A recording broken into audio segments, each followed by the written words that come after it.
The Zerga Dodecalogy Part 4, the Nuth House Testimony A1 Man Performance by John Zerga Jr.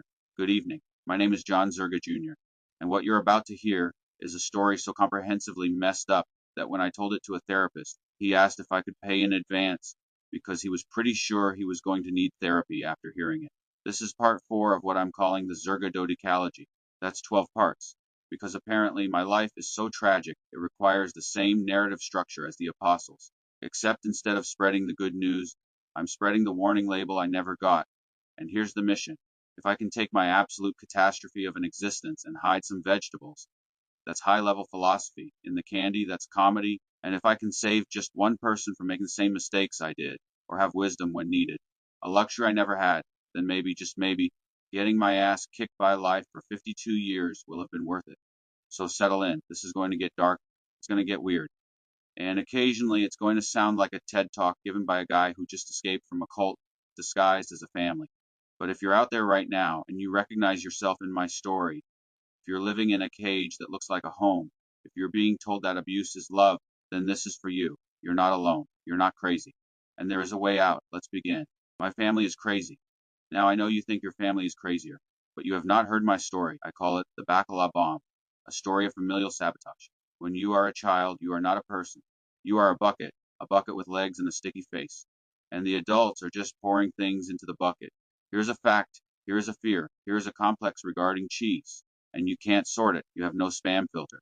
Oh, look, a trauma, put it right on top of the alphabet. So, the scene, my childhood living room. I'm 5, I'm a tiny John Zerga. My head is the size of a melon.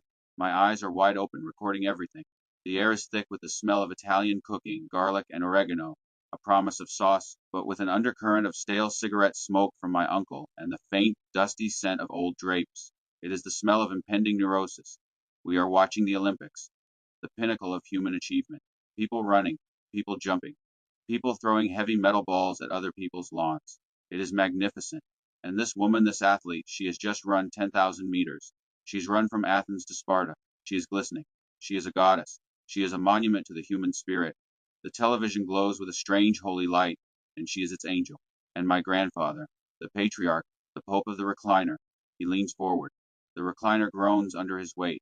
He silences the room with a raised eyebrow, a gesture more powerful than any shout, and he delivers the Sermon on the Mount. Oof, bet she smells like fish. And the room explodes. The adult, people with mortgages, people who are allowed to vote and operate heavy machinery. They are howling. My Uncle Sal slaps his knee so hard his anisette sloshes onto his polyester pants, a dark bloom spreading like a secret. Ha ha ha, fish, she ran fast, so she's a haddock. Oh, the wit, the satire, it's like Oscar Wilde but with seafood. Now I am 5. The goddess on the screen was smiling. She had won. She was magic, but Grandpa's voice is deeper than the TV. It is the voice that makes the furniture feel important.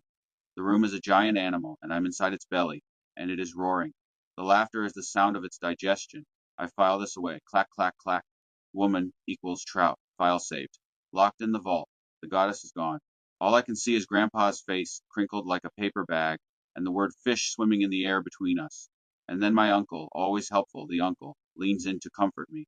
He sees the terror in my eyes, and he decides to fix it, with logic. He says, don't worry, John. It doesn't smell that bad. It doesn't smell that bad. What kind of sentence is that? That is the worst comfort in the history of language. That is like saying, don't worry, the tiger will only eat most of your legs. Don't worry, the nuclear winter will be quite mild this year. Not that bad implies that it is bad. It confirms the stench. It suggests that women are walking around emitting a low-level radiation of decomposing marine life, and we're all just supposed to be polite about it. Hello, darling. You smell moderately like a harbor at low tide. Shall we dance? And we're not talking about goldfish here. We are an Italian family. We are talking about bacala. Bacala is cod that has been salted, dried, and mummified since the Punic Wars. It is a fish that has died, gone to hell, been rejected by Satan for smelling too strong, and sent back to earth as a punishment. It smells like the sea decided to retire to a damp basement and die of resentment. So this becomes the family crest, a mummified cod on a shield. Motto, it doesn't smell that. And the bacala protocol is activated. You might think, oh, surely he figured it out in high school. Surely he figured it out in college. No, I did not find out until I was 32. 32 years old. Do you know how long that is? That is 3 decades of dodging women like they were leaking plutonium. I spent my entire 20s, the prime of my life, The era of experimentation, living like a monk of the Order of the Holy Cot, Sanctus, Picusmelus, Vatus. I was celibate, not for God, not for spiritual enlightenment. I was celibate because of a rumor about fish. My friends would say, "Hey, John, come to the club. There are girls." And I'd say, "No, too dangerous. The air quality is compromised. I'm staying home to organize my socks." I became a master of evasion. I was the Houdini of intimacy. If a woman got too close, if she leaned in for a kiss, I would panic. I'd think, "She's getting closer. The containment field is breaching." And I'd say something like, "Look, a badger," and disappear into the night. 32. I finally gathered the courage. I met a woman. She was lovely. She was patient. She presumably wondered why I approached her wearing a clothespin on my nose. And the moment came, the bomb disposal. Easy, easy. Don't cut the blue wire. I'm thinking, this is it. I'm going in.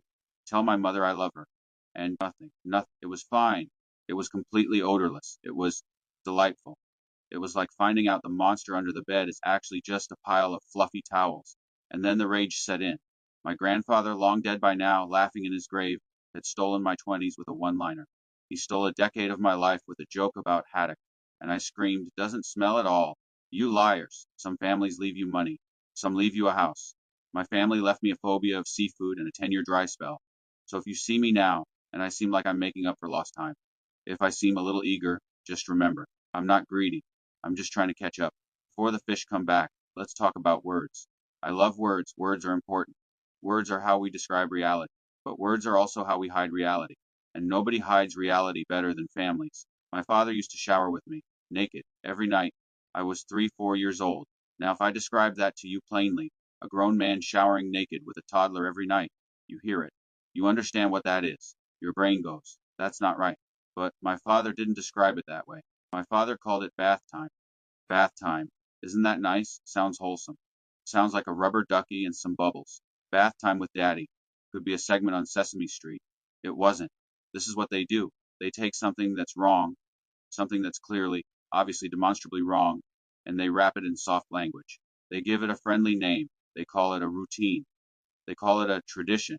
My father's favorite phrase. I did it with my father.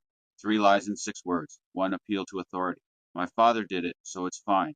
Your father doing something doesn't make it right. Your father could have been wrong. In fact, your father was wrong. So now we don't have a justification, we have a confession. To deflection. Don't blame me, blame him. I'm just continuing what I inherited. But here's the thing about inheritance. You can refuse it.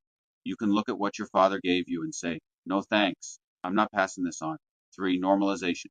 It takes something abnormal and makes it sound like a tradition, like a family recipe. We've always done it this way.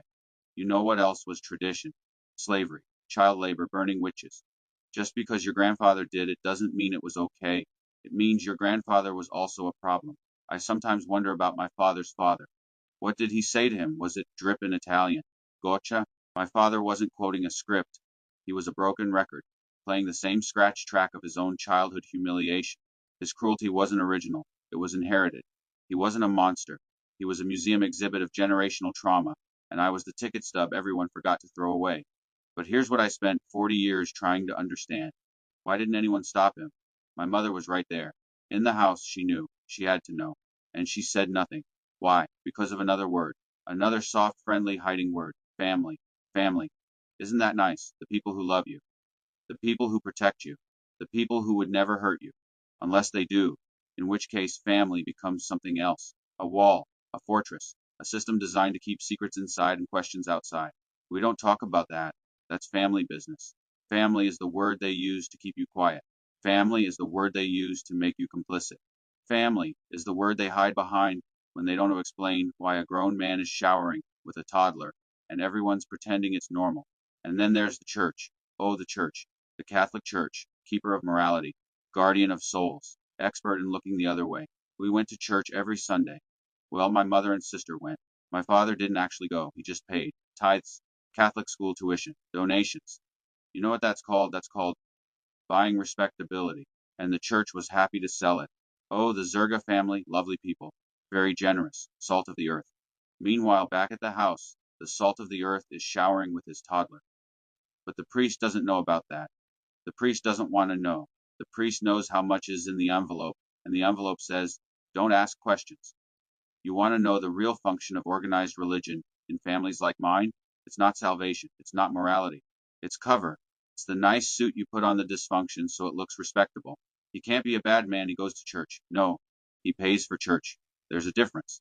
Going to church means you show up, you participate, you try to be a better person. Paying for church means you write a check and the institution agrees to look the other way. My father didn't have a relationship with God. My father had a transaction with God, and the terms were I give you money, you give me plausible deniability. And the result of all this, the soft language, the family fortress, the purchased respectability. The result is that a 3-year-old boy learns something. He learns that his body is not his own. He learns that boundaries are a suggestion. He learns that when something feels wrong, he should keep quiet because family, because tradition. And then that 3-year-old grows up and spends 40 years in therapy trying to unlearn what his father taught him.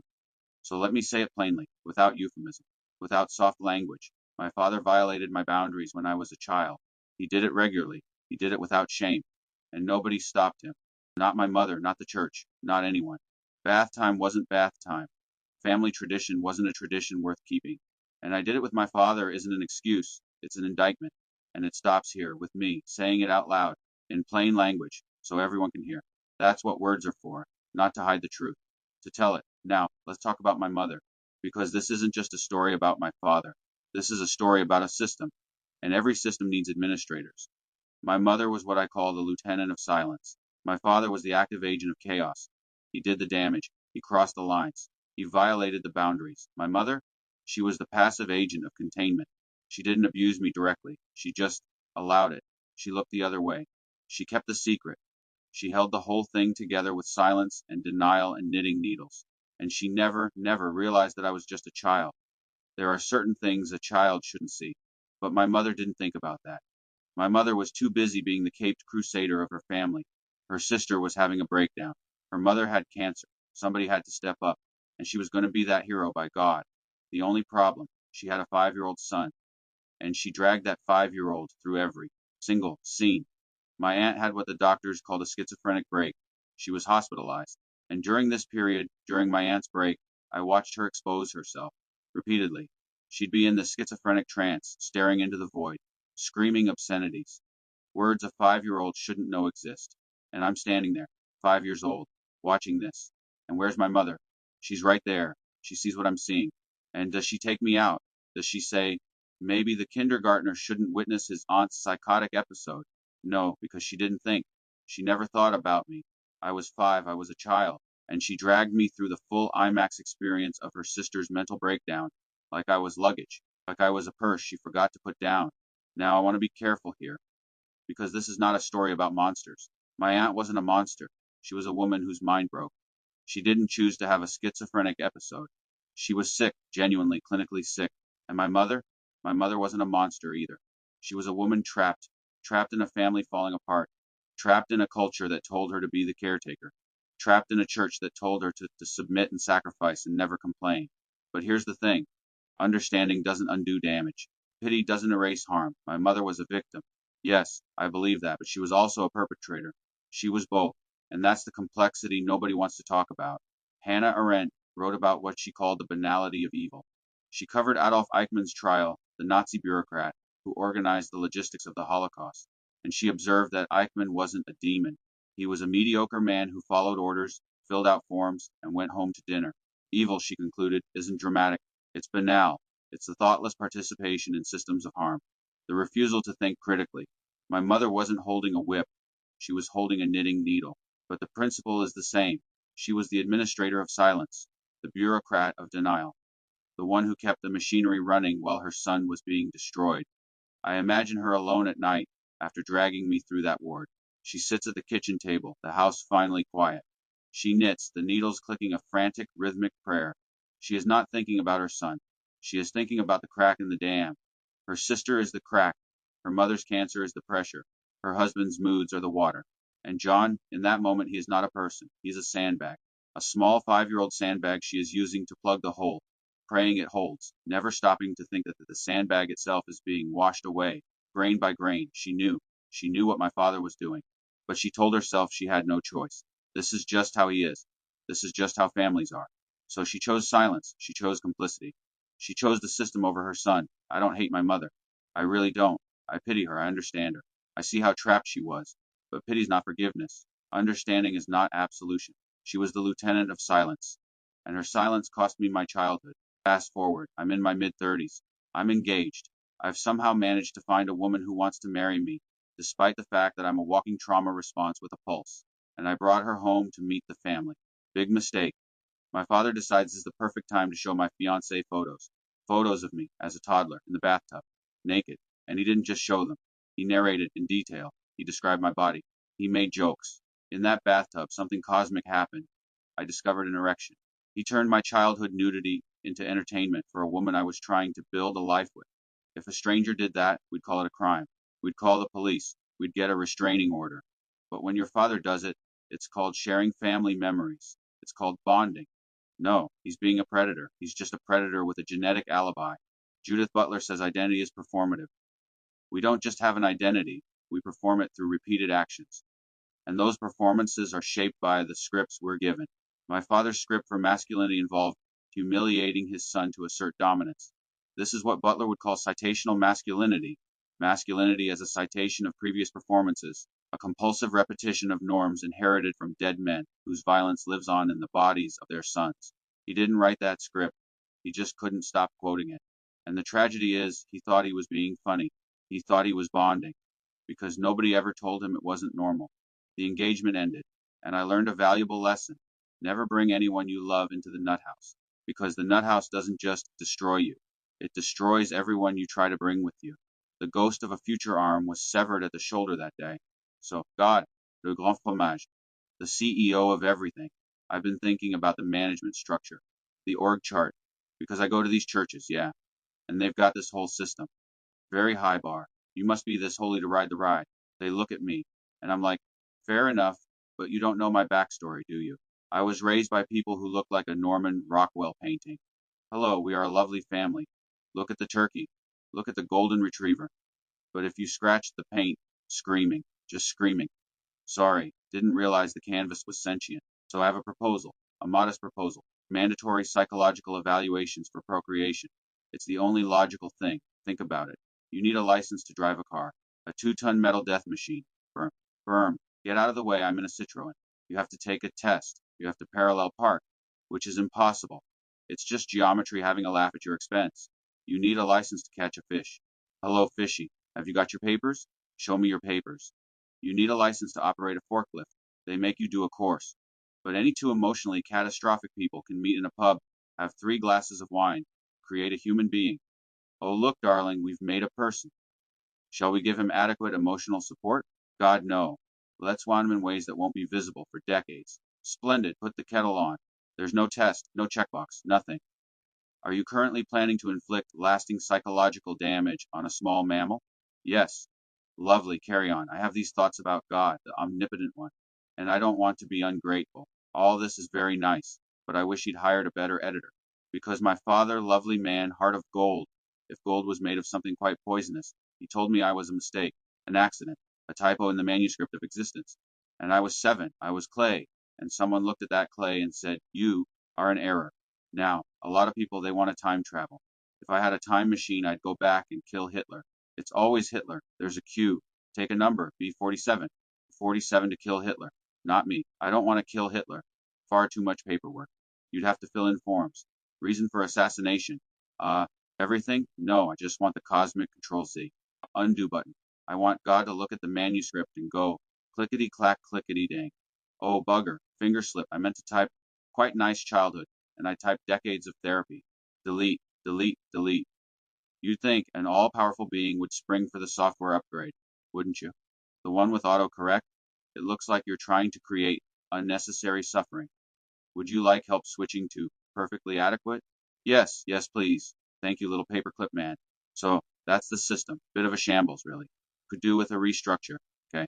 We need to talk about Uncle Frank. Uncle Frank was my mother's brother, and Uncle Frank had a hobby. He made pornographic films. Not professional ones, home movies. Of himself at orgy in my grandmother's basement, grandma's basement, where other families store Christmas decorations and old board games. Uncle Frank had a film studio down there. Lighting rigs, cameras, tripods. The whole production setup right next to Grandma's chest freezer and her jars of pickled beets. Grandma's upstairs making Sunday dinner. Uncle Frank's downstairs making.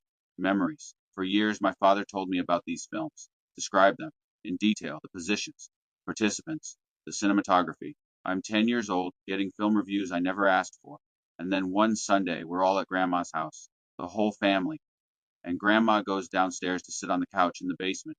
The old couch. She sits down, and something pokes her. Woo! Grandma jumps up like she sat on a hot stove, and she reaches into the cushions and pulls out a prosthetic appendage of the adult variety, and that's when the excavation began. Because once you find one, you have to check everywhere. And we found equipment, straps, harnesses, things I didn't have words for, things I still don't want words for. I'm standing there. I'm a kid. I'm watching my grandmother pull props out of her couch like a horrified magician.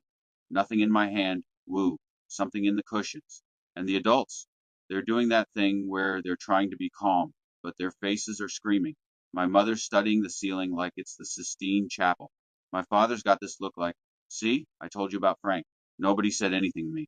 Nobody explained. We just went upstairs, had dinner, passed the potatoes. So in my mind, I imagine what should have happened, who should have been there. What in the name of Edith's mother, I mean, ma'am? Put that down. Just put it down. We don't know where it's been. Actually, we do know where it's been. That's the problem. Oh, geez. Oh, no, the kid. You. You've been telling this kid about his uncle's movies for how long? And now he's standing here watching his grandmother pull evidence out of the couch. I didn't know she was going to sit there. That ain't the point. The point is the kid shouldn't be here. The kid shouldn't know about this.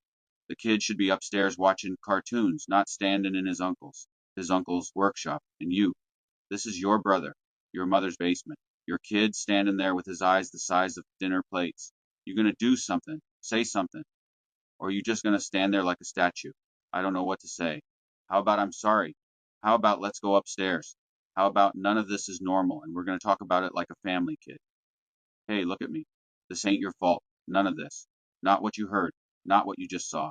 Your uncle's got problems. Your father's got problems. Your mother's got problems. But you're just a kid. You ain't supposed to know about any of this stuff. Get him out of here. Take him upstairs. Buy him an ice cream. Do something to make up for the fact that his childhood just ended in front of a couch. And somebody call a priest or a dumpster. I don't care which, but that couch is cursed and it's gotta go. Geez, and they say I got problems. I say a couple things about the coloreds and I'm the bad guy. Meanwhile, this family's running a film studio in Grandma's basement. Unbelievable. That never happened. Archie never showed up. Nobody took me upstairs. Nobody bought me ice cream. Nobody said it wasn't my fault. We just had dinner, passed the potatoes. Pretended Grandma didn't just sit on a rubber appendage in front of the whole family. That's how it works in dysfunctional families. The evidence can be right there, literally poking you, and everyone agrees to unsee it, to unknow it, to protect the system instead of the child. There's a term for this in psychology. It's called covert incest, emotional incest. It's when a parent crosses boundaries not with their hands, but with information, with exposure, with making the child a witness to things no child should witness. The psychologist Alice Miller called this the drama of the gifted child. Gifted child isn't gifted at math or music. They're gifted at sensing, at reading the room, at becoming whatever the family needs, including a silent witness. The price of that gift is your childhood. I became a curator of my family's emotional museum. Admission was free. The cost was everything else. But sometimes I still imagine Archie showing up, telling everyone the truth, telling me it wasn't my fault, calling for a dumpster. Thanks, Archie. Somebody had to say it. I was 7 years old. 7. And my father said something to me that I have never forgotten. He said, "You were a drip." For those who don't speak Italian American Catholic, a drip is a mistake, an accident, a leak in the plumbing of someone's life, a malfunction. My father looked at his 7-year-old son and said, "You are a plumbing problem." And in order to survive that moment, in order to not let it destroy me completely, I did what any reasonable person would do. I imagined Mel Brooks was making a movie about my life. In the beginning, there was chaos and darkness and a row house in Glendale, Queens. And in that row house, in that borough, in the great city of New York, there lived a man. And the man had a son. And the son was 7 years of age and innocent, and still believed that his father loved him. And lo, on an ordinary Tuesday in Queens, where ordinary Tuesdays are indistinguishable from ordinary Thursdays, the father did call the son unto him, and he spake these words, "Thou art a drip." Meanwhile, in a celestial bureaucracy that makes the DMV look like a well-oiled machine, an angel answers the switchboard, Uncreation Department. How can I misdirect your call? Yeah, hi. Guy in Queens just called his kid. Queens? Which part? Glendale. Glendale. Of course it's Glendale. It's always Glendale or Ridgewood or Middle Village. Something in the water out there. How old? 7. 7? He told a 7-year-old he was a mistake. In Queens? Archie Bunker lives in Queens. Even Archie knows better than that. Archie's fictional. I know he's fictional. That's my point. A fictional character from Queens has better parenting instincts than this actual guy. Should we intervene? Can't. Free will. Free will is a terrible policy. You want to take it up with management? No, didn't think so. God looks up from a celestial map of the Long Island Expressway, which is glowing a uniform red. I gave them one job, love your children. That's it. It's not even one of the famous 10. I figured it was obvious. Even the pigeons in Queens take care of their young. You ever see a pigeon call its chick a drip? No, sir. Because pigeons have better parenting instincts than this guy from Glendale. Should we do something? Send him a sign. A comedian, someone who shows him the pain can be turned into something else, that the absurdity can be survived. One comedian, got it, and put a note in his file. Check back 45 years. Potential for testimony. Location Queens. Anything else? Tell him he's not a drip. He never was. His father was wrong. He can't hear us, sir. I know, but maybe someday he'll tell himself. That's the movie I made in my head to survive. The celestial bureaucracy. The overworked angels. God in a Mets cap regretting his choices. It's absurd, and it's funny, and it's the only way I could make sense of what happened, because the truth is too simple and too terrible. A man in Glendale, Queens, looked at his 7-year-old son and told him he was a mistake, and nobody stopped him, and I believed it for 45 years. But here's what I've learned. That voice, my father's voice, is a liar. It's not the truth. It's an echo, a curse passed down through generations of men who didn't know how to love their sons. And the only way to stop a curse is to refuse to speak it. This ends with me. I will not call anyone a drip. I will not pass this down. But let me tell you about a time when I wasn't a drip. Let me tell you about a time when I was competent, respected, valued. Let me tell you about my years at Con Edison. I was an operating supervisor. I kept the lights on in New York City. And I don't mean that metaphorically. I mean literally. When you flipped a switch in Manhattan, in Brooklyn, and Queens, I was one of the people making sure the electricity got there. And I was good at it. I commanded men. I made decisions. I solved problems. When I walked into a room, people listened. Not because they feared me, but because they trusted me. Because I knew what I was doing. And then came September 11th, 2001. I was at Ground Zero, not as a spectator, not as a volunteer, as a Con Edison operating supervisor responsible for securing the electrical infrastructure in the aftermath of the towers falling. I stood in that ash. I breathed that air. I saw things that I will never unsee. And I did my job. I'm telling you this not to brag, but to establish a fact that my family would later try to erase. The fact that I was not always broken. I was not always a drip. There was a time when I kept the lights on in the greatest city in the world. There was a time when I stood at Ground Zero and did my duty. Pierre Bourdieu called it cultural capital, the skills and competencies that command respect in a field. I had that. I had embodied competence. I had proof of my worth that existed outside my family's narrative. And this is important because later, when my family tells the story of my life, they will erase this chapter. They will say I was always broken, always incompetent, always a burden. They will rewrite history to justify the exploitation that came next. But the record shows otherwise. Then I got injured, and everything changed. After I got injured at Con Edison and went on disability, my father made me an offer. Come work for me, the family business. We'll be partners. Now, if you've ever heard the phrase family business and felt a chill run down your spine, congratulations. You have good instincts. Family business is code for. I'm going to exploit you as that way would be illegal if we weren't related. But because we share DNA, it's called helping out. So I moved to Honesdale, Pennsylvania, middle of nowhere, an hour from anything. No friends, no social life, no romantic prospects. Just me, my father, and a UPS store. And for 12 years I worked. 6 days a week, opening the store, closing the store, running the store. And my father, he bought a Corvette, canary yellow, because subtlety is for people with shame. Welcome to the Zerga family business model. Step 1, identify a vulnerable family member, someone injured, someone on disability, someone whose self-esteem has been eroded by decades of psychological abuse. This is your target demographic. Step 2, offer them a partnership. Use words like family and helping out. These phrases trigger guilt responses and bypass rational economic analysis. Step 3, relocate them somewhere isolated. Rural Pennsylvania is ideal, 1 hour from anything. No public transportation. no social alternatives. This creates what sociologists call a total institution, an environment where the subject has no frame of reference outside your control. Step 4, extract labor, 6 days a week, 52 weeks a year, for 12 years. Pay them nothing. If they have a disability check, take that too. Call it rent. Step 5, purchase a Corvette, canary yellow, $60,000. Park it in the driveway where the neighbors can see it. Thorstein Veblen called this conspicuous consumption, purchasing items not for utility, but to signal success to the community. The Corvette says, "Look at me, I made it." Except he didn't make it. I made it. I built that Corvette with 12 years of my life. He just drove it. Let's review the math. 12 years of labor. 40 hours per week, conservative estimate. Minimum wage averaged $7.25 in Pennsylvania during this period. That's $180,000. $180,000 in unpaid wages. He stole $180,000 from me, bought a Corvette, and called it family. The community saw a successful small business owner. They saw the Corvette. They saw a man who goes to church on Sunday.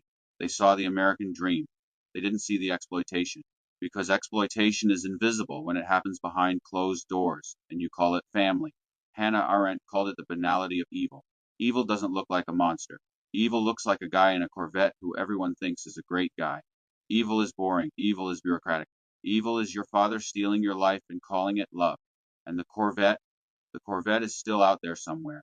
Canary yellow. Every time I see a yellow Corvette, I think somebody's getting exploited.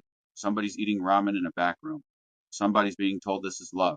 It's not love. It's theft. It's just theft with a family discount. The sociologist Irving Goffman studied total institutions, prisons, mental hospitals, military barracks, places where people live and work in isolation under a single authority, following a strict routine. And Goffman documented what happens to people in these places. They undergo what he called mortification. The self is stripped away. Previous identities are erased. A new institutional identity is imposed. The move to Honesdale created a total institution with a population of one. The hour-long drive to anywhere. The absence of friends. The impossibility of dating. The complete dependence on my father for shelter, for food, for any sense of purpose. These weren't accidents of geography. They were features of a control system. The Con Edison supervisor became the unpaid clerk. The ground zero responder became the debtor. The man who kept the lights on in New York City became the guy eating ramen in the back room of a UPS store in rural Pennsylvania. And for 12 years I believed it. I believed I was broken. I believed I was lucky to have a place to live. I believed I owed him. I believed the lie. So where were the institutions? The church? The disability system? The therapists? They were there. That's the joke. They just couldn't see me. They were looking at my father's suit. You want to know how to get away with anything in this country. Dress well and show up on time. You could be hollowing out your child's soul, but if you're wearing a tie and you make it to 9 o'clock Mass, you're a pillar of the community. Now, Dr. Barry Holzer, Schneider Children's Hospital. I remember your name, buddy. I'm 13 years old. I have just survived a suicide attempt. My father, the man who was supposed to protect me, had told me to jump. He looked at his own child and said, "Do it," and I almost did. So I'm brought to the psychiatrist, this trained professional, this man with degrees on his wall, and I'm sitting in his office, 13 years old, shattered, a child who has just been told by his own father that he should die. And I'm waiting for someone to finally ask the right question, to finally say, "Who did this to you? What's happening in your house?" And Dr. Holzer looks at me, this expert, this healer, and he asks, "How often do you masturbate?" I'm sitting there, a child in crisis, a child whose father told him to die. And this is what the expert needs to know. Not, "Why do you want to die? Who hurt you?" Not, "What's happening at home?" Just, "Let's talk about your hand habits, kid." And I answered, because I was 13, and I trusted adults. That's the deal, right? Children trust adults. Adults protect children. That's supposed to be the deal. Nobody told me the deal was off. He prescribed Prozac. And for 17 years, from 13 to 30, I couldn't function as a man.